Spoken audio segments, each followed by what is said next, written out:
ایک شکاری نے کنڈی میں گوشت کی بوٹی لگا کر دریا میں پھینکی۔ ایک مچھلی اسے کھانے دوڑی۔ وہیں ایک بڑی مچھلی نے اسے روکا کہ اسے منہ نہ لگانا، اس کے اندر ایک چھپا ہوا کانٹا ہے جو تجھے نظر نہیں آ رہا۔ بوٹی کھاتے ہی وہ کانٹا تیرے حلق میں چبھ جائے گا، جو 1000 کوششوں کے بعد بھی نہیں نکلے گا۔ تیرے تڑپنے سے باہر بیٹھے شکاری کو اس باریک ڈوری سے خبر ہو جائے گی۔ تو تڑپے گی، وہ خوش ہوگا، اس باریک ڈور کے ذریعے تجھے باہر نکالے گا، چھری سے تیرے ٹکڑے ٹکڑے کرے گا، مرچ مسالہ لگا کر آگ پر ابلتے تیل میں تجھے پکائے گا۔ 10-10 انگلیوں والے انسان 32-32 دانتوں سے چبا چبا کر تجھے کھائیں گے۔ یہ تیرا انجام ہوگا۔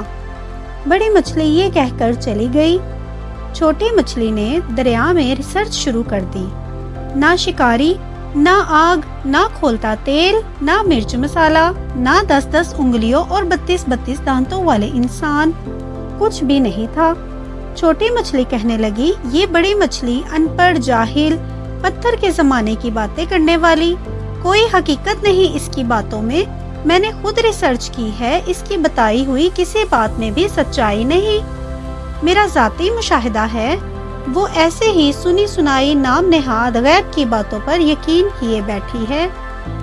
اس ماڈرن سائنسی دور میں بھی پرانے فرسودہ نظریات لیے ہوئے ہیں۔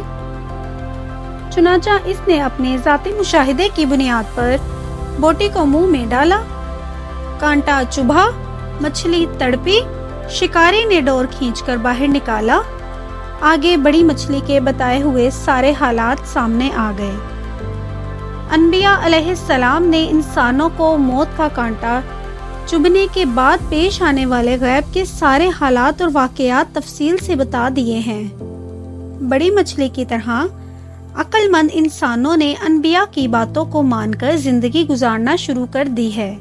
چھوٹی مچھلی والے نظریات رکھنے والے انبیاء کا راستہ چھوڑ کر اپنی ظاہری ریسرچ کے راستے پر چل رہے ہیں۔ موت کا کانٹا چبھنے کے بعد سارے حالات سامنے آ جائیں گے۔ مچھلی پانی سے نکلی، واپس نہ گئی۔